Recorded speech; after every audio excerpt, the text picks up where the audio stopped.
Uhabari gani mwana KOE TV? Kama ni mara yako ya kwanza, tafadhali subscribe na turn on notification. Karibu katika ulimwengu wa siasa. Jina langu ni D wa KOE TV.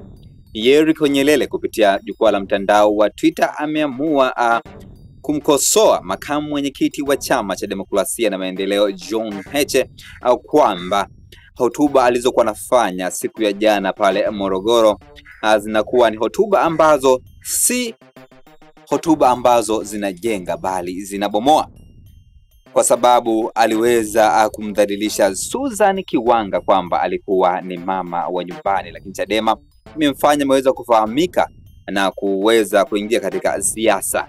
Nataka nisome kile ambacho Yeriko Nyerere aliandika katika mtandao wa Twitter.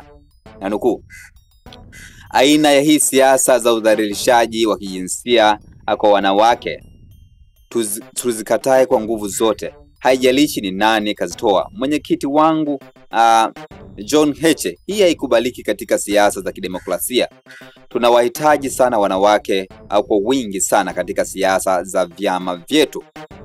Tuna wajibu wa kuwaheshimu na kuwalinda, sio aina ya kuwatweza na kuwadhalilisha. Mama Susan Kiwanga ambaye ni Chadema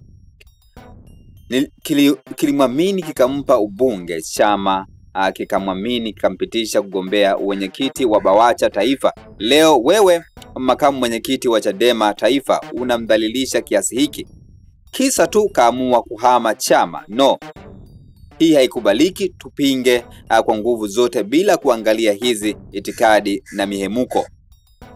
Kuwa mama wa nyumba usiye na elimu na kisha kuwa mbunge ni heshima kwa wanawake, sio dhambi wala udhalilishaji, udhaifu. Leo kadhalilishwa huyu hadharani, vipi hali ya wanawake huko ndani? Wanadhalilishwaje?